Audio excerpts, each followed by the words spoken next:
Commander Jake Morrison wiped sweat from his forehead as he stepped out of the transport ship onto the rocky surface of Kepler 442b. The twin suns overhead cast long shadows across the barren landscape, making the ancient ruins in the distance look like sleeping giants.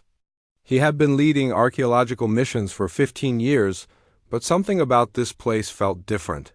The air itself seemed to whisper secrets that had been buried for thousands of years. Dr. Lisa Park emerged behind him, her scanner already beeping with readings. She was the best xenorchaeologist in the human colonial fleet, and her excitement was hard to miss. Lieutenant Ben Collins followed, his military training evident in how he surveyed the area for potential threats. Even on a peaceful dig, old habits died hard for the former Marine. The three of them had worked together on 6 previous expeditions, but none had been as promising as this one. The initial orbital scans had shown structures that predated any known civilization in this sector of the galaxy. The Galactic Council had approved the mission immediately, eager to learn about whatever ancient race had once called this world home. Jake adjusted his equipment pack and started walking toward the largest structure. It rose from the ground like a massive stone pyramid, but its angles were wrong somehow. The mathematical precision reminded him of something, though he could not place what. Lisa's scanner grew louder as they approached, and she stopped suddenly. "Jake, you need to see this," she said, her voice tight with surprise. She held up her scanner, and the readings made no sense. The energy signatures were unlike anything in their databases, but they were not completely alien either. There was a familiarity to the patterns that made Jake's skin crawl. Ben had already moved ahead to scout the entrance. The doorway was tall enough for 3 humans to walk through side by side, and symbols covered every inch of the stone frame. He called back to the others, his voice echoing strangely in the thin atmosphere.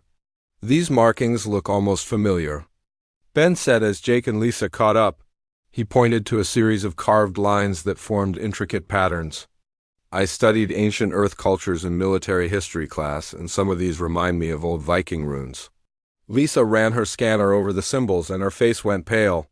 The readings confirmed what Ben had noticed. The mathematical structures underlying the carvings matched patterns from ancient Earth, but that was impossible. Humans had only reached this sector of space 20 years ago, and these ruins were at least 5,000 years old. They entered the structure carefully, their flashlights cutting through the darkness. The interior walls were covered with more symbols, and Jake began to recognize other patterns. There were designs that looked like Spartan shields, Celtic knots, and even what appeared to be Japanese characters. But mixed among them were symbols that belonged to no Earth culture he knew. The main chamber opened before them like a cathedral. Stone pillars reached up into shadows, and at the center stood a raised platform covered in artifacts. Lisa's scanner was practically screaming now, and she had to adjust the sensitivity to get readable data. "These items are not made from any material in our databases," she whispered. "But the craftsmanship techniques match several ancient Earth metalworking traditions." Ben picked up what looked like a weapon. It was heavier than expected, and perfectly balanced in his hands. The design was elegant and deadly, with symbols etched along the blade that seemed to glow faintly in their flashlight beams. He had held many weapons in his military career, but this one felt right in a way that disturbed him. Jake found a collection of stone tablets covered in text. The writing systems varied, but he could identify elements from at least a dozen ancient Earth languages. Latin mixed with Sanskrit, Egyptian hieroglyphs flowed into what might have been ancient Chinese. But there were other symbols too, complex and alien, that hurt his eyes to look at directly. As they documented their findings, a picture began to emerge that challenged everything they thought they knew about human history. The artifacts suggested that humans had been in space long before Earth's recorded history began. Not just in space, but traveling between stars, building settlements, and apparently fighting wars on a galactic scale. Lisa found the most disturbing evidence in a side chamber. Carved into the wall was what appeared to be a star map, showing trade routes and battle sites across dozens of systems. Many of the stars were familiar from current galactic charts, but the map showed them as they were thousands of years ago. Human symbols marked territory that spanned half the known galaxy. Ben discovered weapons caches hidden behind false walls. The technology was advanced beyond current human capabilities, but the designs followed principles that any human soldier would understand instinctively. These were weapons made by humans for humans to fight wars against enemies that were clearly not human. As night fell on Kepler 442b, the three researchers sat in their temporary camp, staring at the evidence they had collected. The implications were staggering. If humans had once been a spacefaring civilization, what had happened to that knowledge? Why had Earth developed as if humanity had never left the planet? And most importantly, what had they been fighting against that required such advanced weapons? Jake looked up at the alien stars overhead and wondered what other secrets lay buried on distant worlds. Somewhere out there might be answers to questions that could change humanity's place in the galaxy forever. But first they had to figure out how to tell the Galactic Council that human history was not what anyone thought it was. Dr. Lisa Park worked through the night, her lab equipment humming quietly as it analyzed samples from Kepler 442b. The results kept confirming what she hoped was wrong. Every test pointed to the same impossible conclusion. The artifacts were human in origin, but they were older than human civilization was supposed to exist. 3 days had passed since their return to Earth, and Lisa had barely slept. The metal samples showed isotope ratios that matched Earth's solar system perfectly, but dating analysis put their creation at nearly 6,000 years ago. That was 4,000 years before humans were supposed to have developed metalworking, let alone space travel. Admiral Susan Blake stood in the observation deck of Luna Station, reading Lisa's preliminary report for the third time. As head of Human Colonial Defense, she had clearance for humanity's most classified information, but nothing in the files prepared her for this. The report suggested that official human history was either completely wrong or deliberately falsified. Susan activated her secure communication channel and contacted Ambassador Rick Stone on the Council world of Zentara. Rick had been humanity's representative to the Galactic Council for 8 years, and his political instincts were sharp enough to navigate the complex web of interspecies relations. But this discovery would test even his diplomatic skills. "Rick, we have a problem," Susan said without preamble when his image appeared on the screen. "I am sending you a classified report that will change everything we know about human origins." Rick's office on Zentara was designed to be comfortable for multiple species with adjustable gravity and atmosphere controls. He had been reviewing trade agreements when Susan's call came through, but her tone made him forget about economic treaties immediately. As he read the report, Rick's expression grew more concerned with each page. The political implications were staggering. If humans had once been a major galactic power, why had other species never mentioned it? The Galactic Council prided itself on accurate historical records, but there was no mention of ancient human civilization in any official database. Meanwhile, back on Earth, Lieutenant Ben Collins was conducting his own research. Military history was his specialty, and he was finding connections that disturbed him. Ancient Earth cultures had warfare traditions that were far too sophisticated for their supposed technological level. The tactical manuals of Roman legions described battle formations that would only make sense when fighting multiple species with different physical capabilities. Ben pulled up files on Viking berserker traditions and found something that made his blood run cold. The ancient descriptions of berserker rage matched perfectly with modern military studies on human combat effectiveness under extreme stress. Humans had a psychological switch that could turn them from rational beings into unstoppable fighting machines. And apparently ancient cultures had known how to trigger it deliberately. On Zentara, Rick began to notice changes in how other species were treating him. Counselor Vexhai of the Zephyrian Collective had always been professional in their interactions, but now the reptilian diplomat seemed nervous whenever Rick entered a room. Other representatives were avoiding eye contact and cutting conversations. Rick decided to do some investigating of his own. The council archives were open to all member species, so he began searching for any references to ancient human activity. What he found surprised him.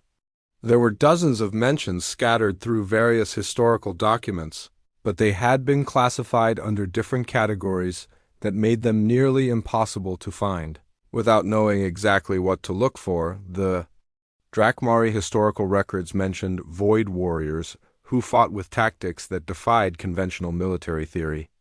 Altarian legends spoke of the singing fighters who became more dangerous when outnumbered. Even the peaceful Nexus Coalition had ancient texts describing the relentless ones who never retreated from battle. Dr. Lisa Park made another disturbing discovery while examining the weapon Ben had found. The metal contained trace elements that could only come from the Vega system, but the weapon design incorporated Earth-based metallurgy techniques. This suggested that ancient humans had not only traveled between star systems but had established mining operations on alien worlds. Admiral Susan Blake called an emergency meeting with her senior staff. The security implications were enormous. If humans had once controlled territory across multiple star systems, there might be other ruins, other weapons caches, other evidence waiting to be discovered. But more importantly, if humanity had been powerful enough to span the galaxy, what had caused their fall? The meeting took place in the most secure facility on Luna Station. Susan brought in experts from archaeology, linguistics, military history, and xenobiology. As they reviewed the evidence, a pattern began to emerge that none of them wanted to acknowledge. Ancient humans had not just been spacefaring. They had been warriors on a scale that dwarfed current military thinking. The weapons technology was centuries ahead of current human capabilities, and the tactical manuals suggested combat experience against multiple alien species simultaneously. Ben presented his analysis of ancient Earth cultures to the group. The evidence suggested that human civilization had deliberately forgotten its spacefaring past. The cultural memories had been preserved in mythology and religion, but the actual knowledge had been suppressed or lost. "Look at this," Ben said, displaying a comparison chart. "Every major ancient culture on Earth has stories about gods or heroes who fought monsters from the sky. But what if these were not myths? What if they were cultural memories of actual battles against alien enemies?" Dr. Lisa Park had been running genetic analysis on tissue samples found at the dig site. The results confirmed human DNA, but with variations that suggested adaptation to different planetary environments. Ancient humans had not just visited other worlds. They had lived on them long enough for evolutionary changes to occur. Ambassador Rick Stone received a disturbing communication from Earth just as he was preparing for the next council session. Susan's message was brief but urgent. The investigation had uncovered evidence that humanity's ancient enemies might still exist, and some of them were sitting on the Galactic Council. Rick looked around the council chamber with new eyes. Representatives from a dozen species sat at their designated stations, discussing trade routes and territorial disputes with the same civilized tone they always used. But according to the evidence from Kepler 442b, some of these species had once fought devastating wars against ancient human forces. The question that haunted Rick was simple but terrifying. If humanity had once been powerful enough to frighten entire alien civilizations, and if those civilizations still remembered, what did that mean for current human colonies scattered across the galaxy? Were humans living among their ancient enemies without knowing it, or were their ancient enemies living among humans, waiting for the right moment to finish what had been started thousands of years ago? Lieutenant Ben Collins stood in the Military History Archive on Luna Station, surrounded by data files that spanned thousands of years. He had been working with Dr. Amy Chun, a comparative mythology expert, for 2 weeks since the Kepler 442b discovery. What they had found was reshaping their understanding of human nature itself. Amy pulled up holographic displays showing ancient Earth cultures side by side with the alien artifacts. The similarities were undeniable and disturbing. Viking battle tactics matched perfectly with combat manuals found in the ruins. Spartan training methods aligned with weapons techniques carved into alien stone. Samurai honor codes reflected philosophical texts written in languages that predated known human writing systems. Ben, look at this, Amy said, highlighting a section of text they had translated from the tablets. This describes something called the Warrior's Awakening. That sounds exactly like the Berserker rage documented in Norse sagas. Ben studied the translation carefully. The ancient text described humans entering a mental state where pain became strength, fear became fury, and impossible odds became opportunities for victory. Modern military psychologists called it combat stress enhancement, but apparently humans had been deliberately triggering this state for millennia. Captain LeVar Mitchell received new orders as her research vessel. Use Explorer prepared to leave Earth orbit. Admiral Susan Blake had authorized an extended mission to investigate similar sites across human space. If Kepler 442 beheld ancient human ruins, other worlds might contain even more evidence of humanity's forgotten past. Laura's crew was handpicked for the mission. Her science officer, Dr. Paul Wright, specialized in xenorchaeology and had worked with Lisa Park on previous digs. Lieutenant Commander Kelly Barnes served as security chief and had extensive experience with alien contact protocols. Chief Engineer Mike Torres had modified the Explorer's sensors specifically to detect the energy signatures found at Kepler-442b. Their first destination was Proxima Centauri b, humanity's oldest colony outside the solar system. Orbital scans immediately detected similar ruins hidden beneath the jungle canopy near the equator. The structures were larger than those on Kepler-442b, and energy readings suggested they contained technology that was still partially active. Back on Earth, Ben and Amy made a breakthrough that changed everything. They had been analyzing combat footage from recent human military exercises when Amy noticed something impossible. Human soldiers under stress were unconsciously adopting fighting stances and tactical movements that matched the ancient manuals perfectly. They are not learning these techniques, Amy explained to Admiral Blake during their emergency briefing. They are remembering them. The knowledge is somehow encoded in human genetics or cultural memory. Ben displayed combat analysis data that supported Amy's theory. When human soldiers faced overwhelming odds, their effectiveness actually increased, rather than decreased. They became more creative, more aggressive, and more willing to use unconventional tactics. This went against every known military psychology principle, except for the ancient human texts that described it as normal behavior on Proxima Centauri b.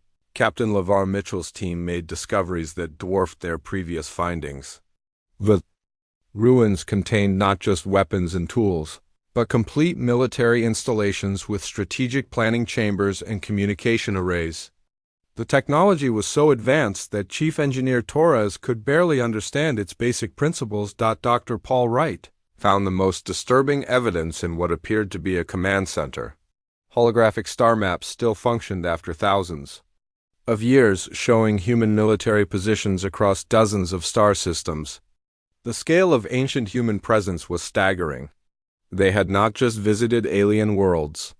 They had controlled vast territories and fought coordinated campaigns across interstellar distances. Lieutenant Commander Kelly Barnes discovered weapon testing facilities that contained evidence of battles against multiple alien species.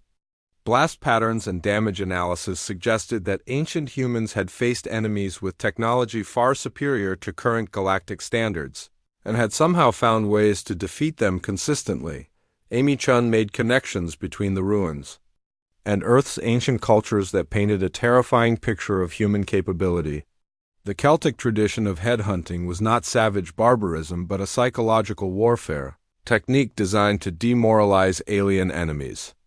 The Roman practice of decimation was not cruelty, but a method of ensuring unit cohesion when fighting species with hive mind capabilities. Even more disturbing were the connections Amy found between ancient human religious practices and military technology.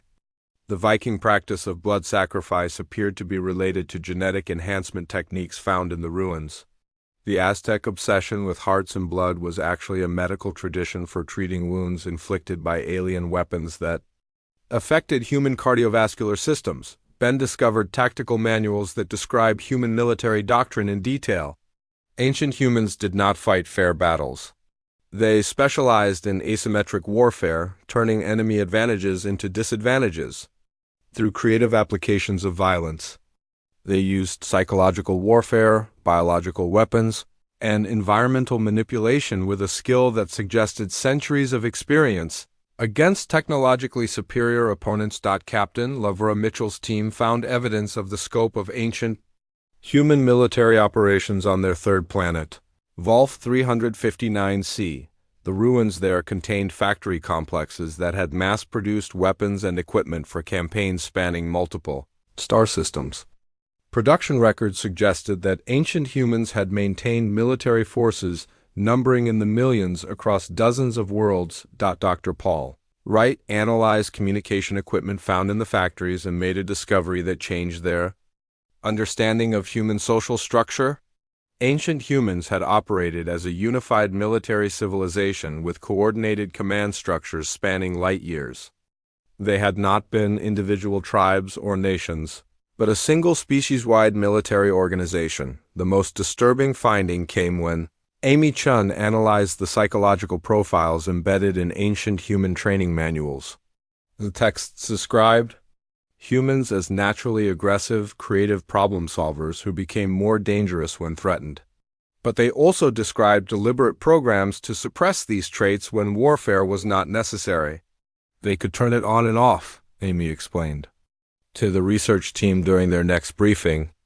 Ancient humans had learned to activate their warrior nature when needed and suppress it during peacetime. But something went wrong. The suppression became permanent, and humanity forgot its true nature. Ben found evidence of what might have gone wrong in the final entries of military logs discovered on Volf 359c. The last commanders had made a decision to implement something called the Great Forgetting, a deliberate erasure of human military history and capabilities. The reasons were unclear, but the consequences were obvious. Humanity had chosen to forget how to be warriors. Captain Lavra Mitchell received urgent orders to return to Earth immediately. Admiral Blake had received intelligence from Ambassador Rick Stone that other galactic species were becoming aware of the human archaeological missions. The political situation was deteriorating rapidly, and humanity needed to understand its past before its present was destroyed by species who remembered what humans had once been capable of achieving. As the UES Explorer jumped to hyperspace, carrying evidence of humanity's forgotten warrior heritage, none of the crew realized they were being watched.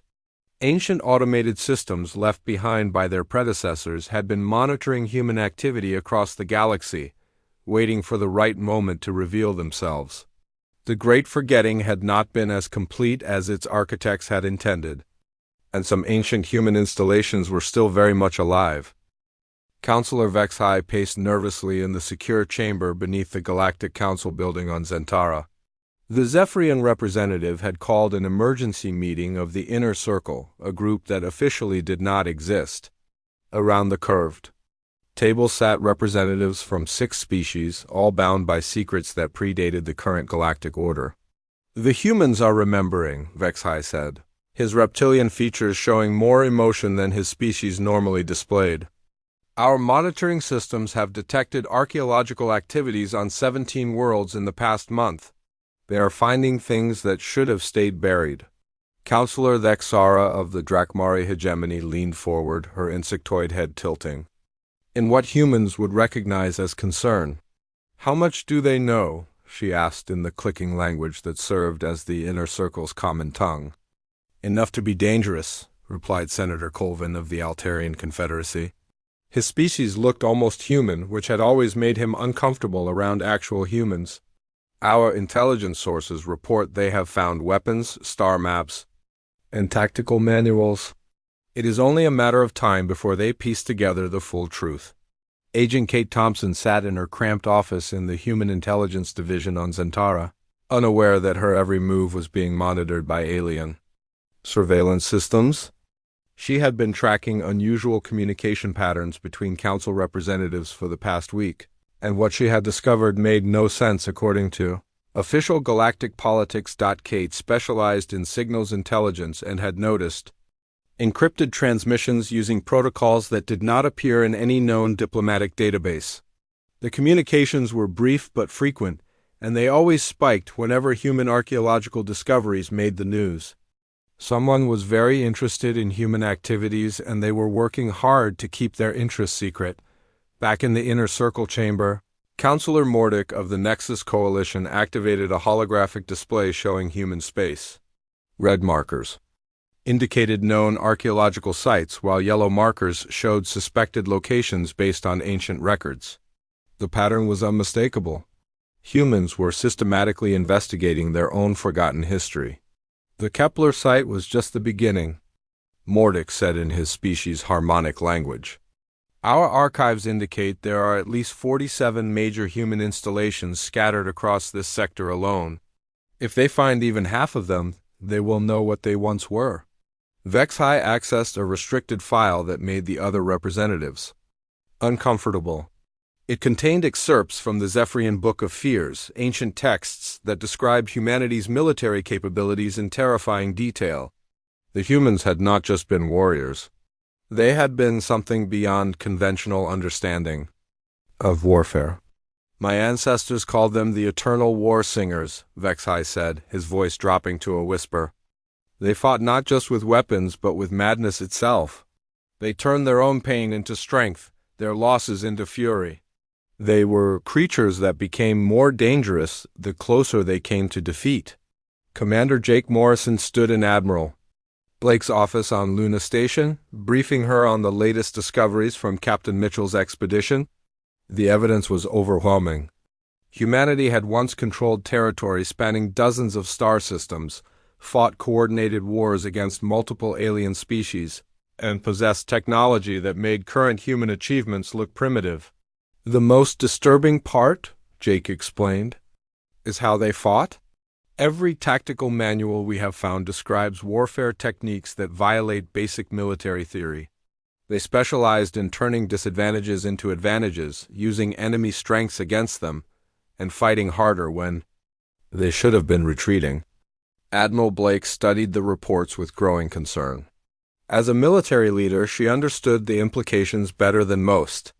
If humans had once possessed such capabilities, the knowledge might still exist somewhere in human genetics or cultural memory.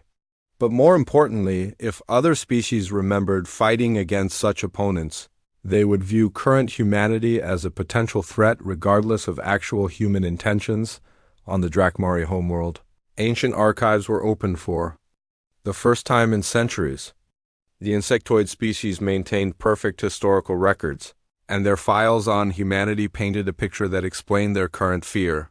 Human military tactics had been so effective that the Drakmari had been forced to completely restructure their society to counter them. The records described humans as unpredictable, opponents who refused to follow conventional military protocols. They used psychological warfare with surgical precision, biological weapons that targeted specific alien physiology, and environmental manipulation that turned entire planets into weapons. Most terrifying of all, they had shown an ability to adapt and improvise that made them nearly impossible to predict. Agent Kate Thompson made a breakthrough when she discovered that the encrypted alien communications were using human military encryption protocols from 6,000 years ago. The protocols were not in any current human database, which meant the aliens had preserved human military secrets that humanity itself had forgotten. Kate immediately contacted Admiral Blake with her findings. The implications were staggering. Not only did other species remember humanity's military past, but they had been actively monitoring human activities using stolen human technology. The archaeological discoveries were not surprising other species.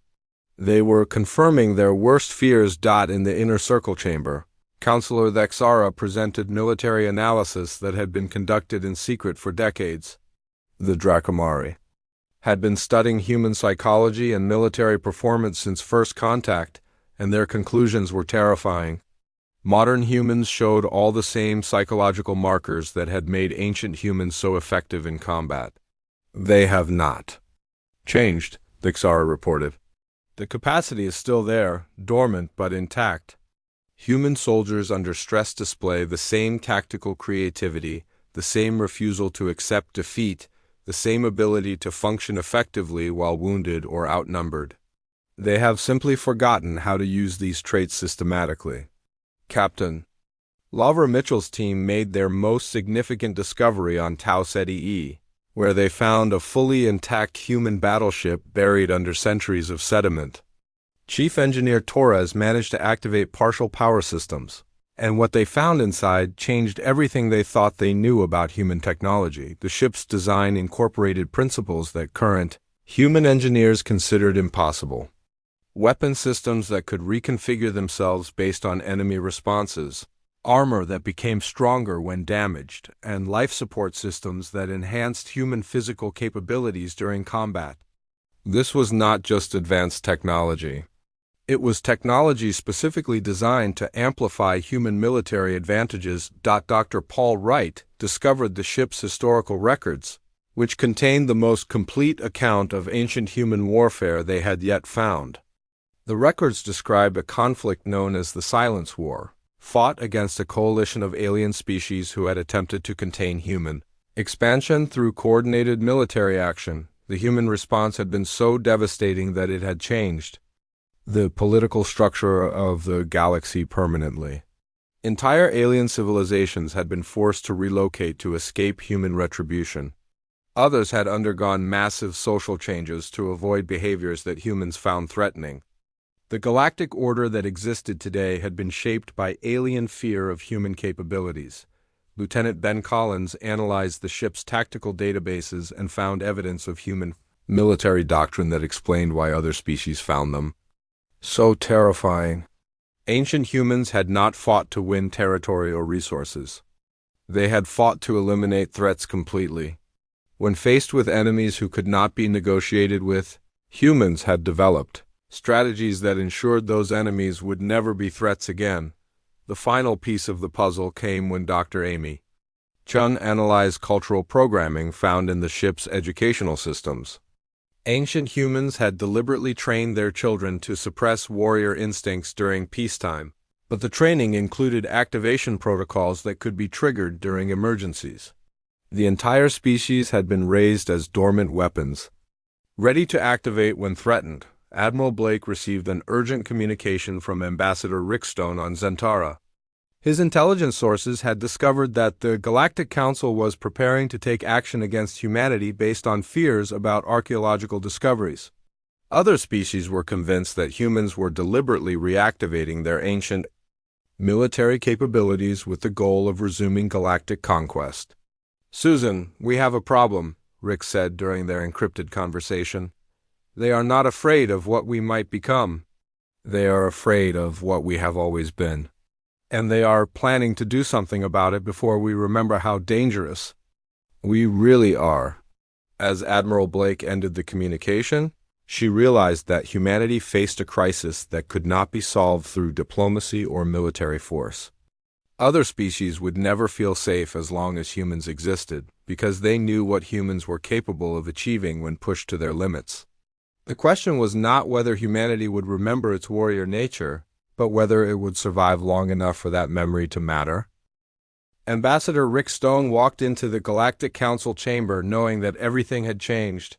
The familiar curved walls and floating platforms that had once represented hope for interspecies cooperation now felt like the walls of a trap. He could see it in the way other representatives avoided his eyes. In the tension that filled the air like electricity before a storm, Counselor Vex High called the session to order with unusual formality. The Zephyrians' reptilian features showed none of their normal diplomatic warmth. Around the chamber, representatives from 43 species sat in their designated areas, but Rick noticed that the seating arrangement had been subtly altered. Human allies were now positioned far from the central speaking platform, while species known for their military capabilities had been moved closer. "We gathered today to address concerns regarding recent archaeological activities conducted by human expeditions," Vex High announced. "These activities have raised questions about historical accuracy and potential security implications for the galactic community."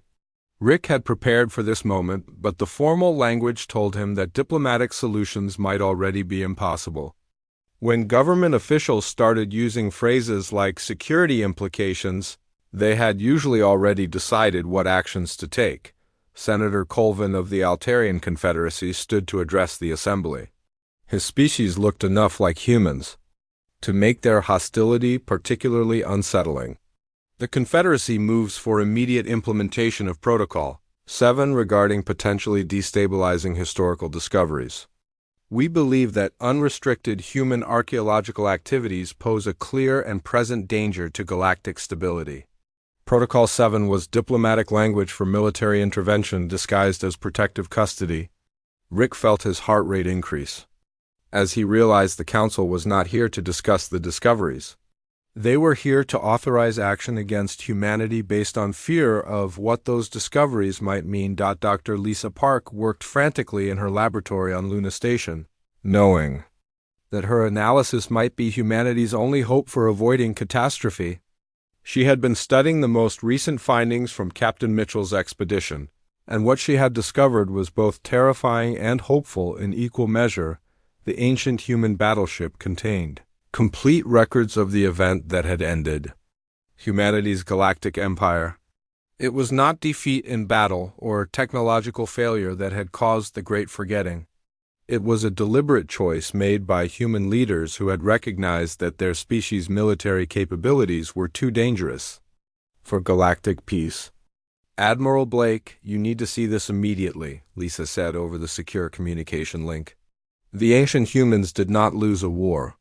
They won it so completely that they horrified themselves. The Great Forgetting was not punishment. It was self-imposed exile. Admiral Susan Blake reviewed Lisa's findings while monitoring fleet positions across human space. Her worst fears were being confirmed by intelligence reports from multiple sources. Alien military forces were moving into position around human colonies under the guise of joint training exercises and trade missions. The historical records from the battleship told a story that explained everything. Ancient humans had fought the Silence War against a coalition of species that had attempted to limit human expansion through coordinated attacks on human colonies. The human response had been so devastating that it had ended not just the war, but the civilizations that had started it. Captain Lavra. Mitchell received new orders while her ship was still en route from Tau Ceti E, Admiral Blake was recalling. All human archaeological teams immediately and authorizing military escorts for their return journeys. The political situation had deteriorated to the point where human researchers might be considered legitimate military targets. Chief Torres, I need maximum speed to Earth, Lavra ordered. Something tells me we are going to need the information. We found a lot sooner than anyone expected. In the council chamber, Counselor Lex Ara of the Drakmari hegemony presented evidence that made Rick's diplomatic position almost impossible to defend. The Drakmari had been monitoring human military exercises and had documented unconscious, tactical innovations that matched ancient human warfare patterns perfectly. Human military forces are already displaying behavioral patterns consistent with their historical profile, Vixara declared. Their combat effectiveness under stress, their tactical adaptability, and their psychological resilience all match the characteristics that made their ancestors a threat to galactic civilization. Rick stood to respond, but he knew that any defense he offered would sound like confirmation of alien fears. How could he deny that humans were naturally good at warfare without acknowledging that such capability was inherently threatening to other species? Honored counselors, humanity has been a peaceful member of this body for 20 years, Rick said, choosing his words carefully. Our archaeological research is motivated by scientific curiosity, not military ambition. We seek to understand our past, not repeat it. The response came from an unexpected source. Counselor Mordick of the Nexus Coalition had always been neutral in galactic disputes, but his harmonious voice carried a tone of regret that chilled Rick's blood. Ambassador Stone, the issue is not human intentions, Mordick said. The issue is human capability. Your species possesses innate characteristics that make peaceful coexistence Impossible once those characteristics are fully activated. We cannot ignore the historical evidence of what happens when humans feel threatened. Dr. Amy Chen made a breakthrough that changed everything they thought they knew about the Great Forgetting. Working with the cultural programming found in the ancient battleship, she discovered that the memory suppression had been designed to be temporary. Ancient humans had intended their descendants to eventually remember their heritage. When they were mature enough to handle it responsibly, then... "Look at this," Amy said, calling Lieutenant Collins to her workstation. The forgetting protocol had built-in expiration dates. We were supposed to start remembering our true nature around this time in our development. The archaeological discoveries are not accidents. They are triggered responses to genetic and cultural markers. Ben studied the data with growing alarm. If Amy was right, then humanity was not accidentally rediscovering its warrior past. They were biologically programmed to remember it, whether current humans wanted to or not. The process had already begun and could not be stopped. Admiral Blake received an urgent communication from Agent Kate Thompson on Zentara. Kate had intercepted alien military communications that confirmed their worst fears. The Galactic Council was not planning to restrict human archaeological activities. They were planning to destroy human civilization before it could fully remember what it had once been. "Admiral, they are calling it Operation Shepherd," Kate reported. "Multiple alien fleets are moving into position for coordinated strikes against all major human worlds. They plan to present it as a protective intervention to prevent humanity from becoming a threat to galactic peace." Susan Blake looked at the strategic displays showing human colonies scattered across dozens of star systems. Most were lightly defended, designed for research and industry rather than warfare. Against coordinated alien attack, they would be helpless. Unless humanity could remember how to fight the way their ancestors had. Captain Mitchell's team made one final discovery that changed the strategic situation completely. Chief Torres managed to fully activate the ancient battleship's weapon systems, and what they found challenged every assumption about human technological capability. The weapons were not just advanced, they were adaptive. They could analyze enemy technology and automatically develop countermeasures. The ship's artificial intelligence had been monitoring galactic developments for thousands of years, waiting for the moment when humanity would need its ancient knowledge again. "Captain, this ship is fully operational," Torres reported with awe in his voice. "Not only that, but it has been upgrading itself based on current alien technology. It knows how to fight species that did not even exist when it was built." Rick Stone faced the final vote in the council chamber. Knowing that humanity's fate was being decided by species who saw them as an existential threat, the vote was not close. 37 species supported immediate intervention to prevent human military resurgence, while only 6 voted for continued diplomatic engagement. As the session ended, Rick realized that the Council had made the same mistake that ancient alien coalitions had made during the Silence War. They had chosen to attack humanity rather than try to coexist with them. And if the historical records were accurate, that decision would activate exactly the response they were trying to prevent. Admiral Blake received confirmation that alien fleets were moving toward human space under Council authorization.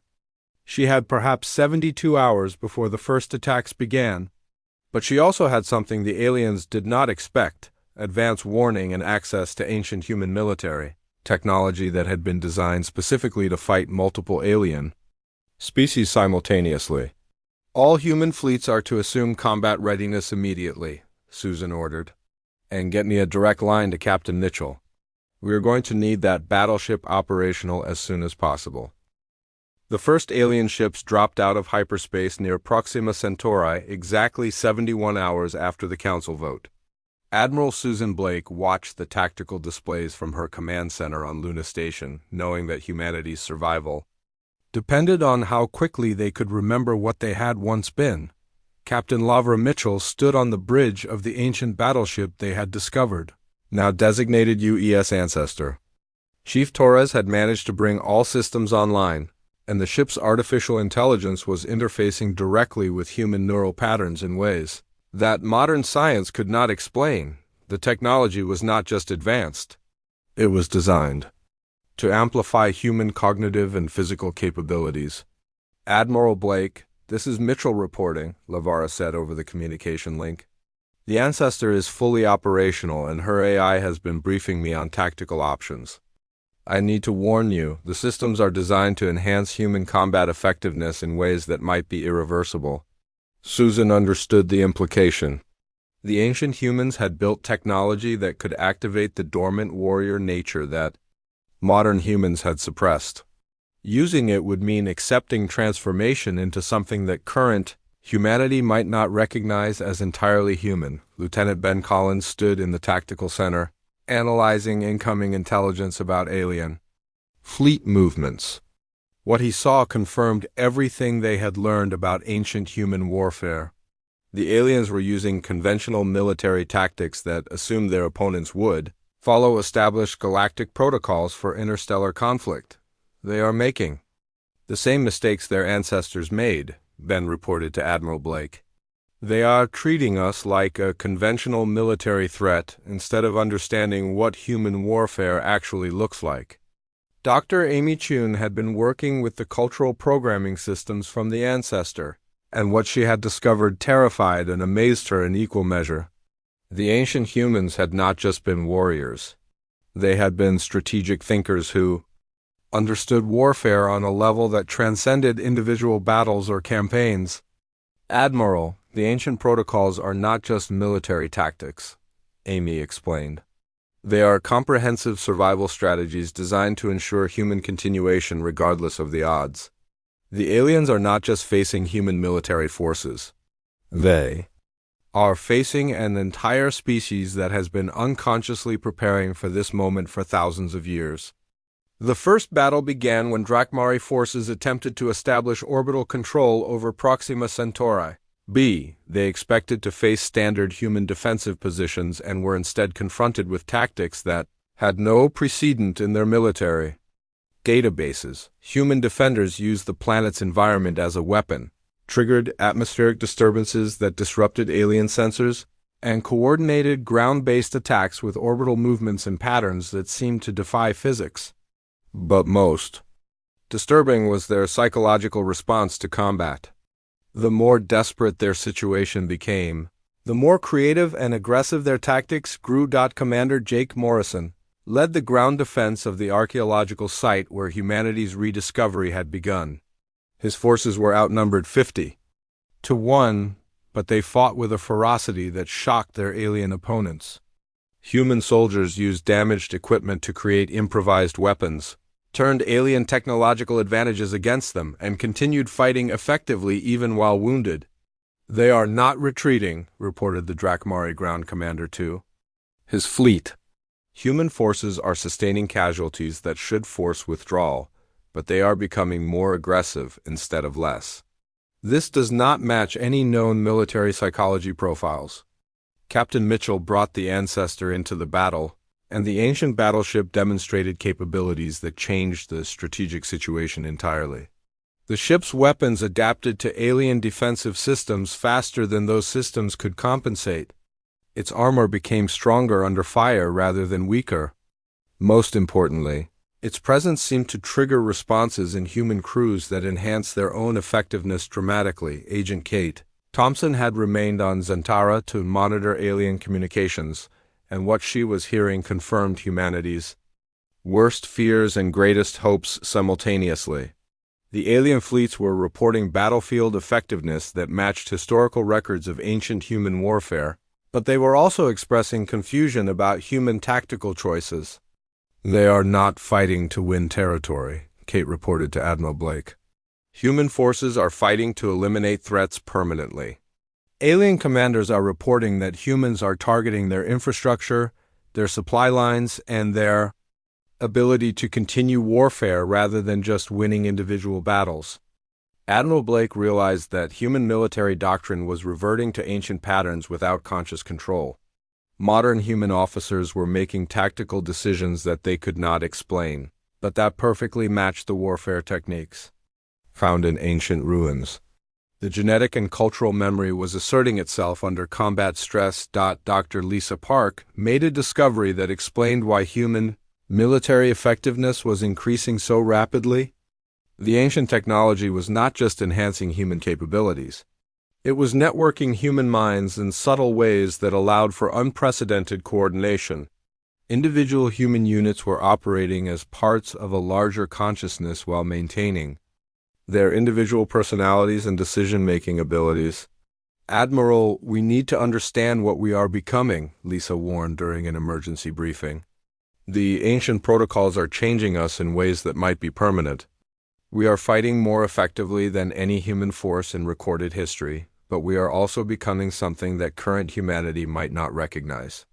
The battle for Proxima Centauri lasted 18 hours and ended with the complete withdrawal of alien forces. But the victory came at a cost that went beyond military casualties. Human survivors reported psychological changes that concerned their medical officers. They felt more alert, more aggressive, and more connected to their units than normal human psychology should allow. Lieutenant Commander Kelly Barnes led the investigation of captured alien equipment and discovered something that changed their understanding of the conflict. The aliens had not just been trying to prevent human military resurgence. They had been trying to prevent something they called the awakening. Ancient alien texts recovered from Drakmari ships describe humanity as a species that could undergo rapid psychological and even physical evolution under stress. The process was irreversible once triggered, and it produced humans who were fundamentally different from their peaceful ancestors. Ambassador Rick Stone received an unexpected communication from Counselor Mordick of the Nexus Coalition. The normally peaceful species was requesting immediate negotiations, not because they wanted to surrender, but because they recognized what was happening to humanity and wanted to prevent galactic catastrophe. "Ambassador Stone, your species is undergoing the transformation that our ancestors feared most," Mordick explained. "You are becoming what you were before the Great Forgetting. We do not fight to conquer you. We fight to prevent you from remembering what you are truly capable of." But it was too late for such concerns. Human forces across the galaxy were reporting similar victories, using tactics that combined ancient knowledge with modern technology in ways that alien military science could not counter. More importantly, human crews were working together with an effectiveness that suggested fundamental changes in human social organization. Captain Mitchell discovered the final piece of the puzzle when the Ancestors' AI revealed its complete mission. Parameters. The ancient battleship had not been left behind accidentally. It had been positioned specifically to trigger human military evolution when the species was ready to handle the responsibility of its true nature. "Admiral, the ship was waiting for us," Lavar reported. The entire archaeological program was guided by ancient systems that have been monitoring human development for thousands of years. We were meant to find these ruins when we were mature enough to use the knowledge responsibly. Admiral Blake faced a choice that would determine humanity's future in the galaxy. She could order a withdrawal and attempt to negotiate peace while suppressing the warrior awakening. Or she could accept what humanity was becoming and face the consequences of galactic fear. The decision was made for her. When alien reinforcements arrived with weapons designed specifically to counter human psychology, the aliens had learned from historical records and brought technology that could disrupt the mental enhancement effects that made human warriors so effective, but they had misunderstood something fundamental about human nature. The ancient protocols were not just military enhancements. They were survival adaptations that activated when humans faced extinction-level threats. The alien attempts to suppress human psychological advantages only triggered deeper levels of the awakening process. As the second wave of battles began, human forces displayed capabilities that went beyond anything found in ancient records.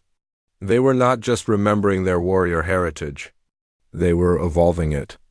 The combination of ancient knowledge and modern desperation was creating something new, something that even their ancestors might not have recognized. Ambassador Rick Stone stood before the Galactic Council one final time, but he was no longer asking for acceptance or understanding.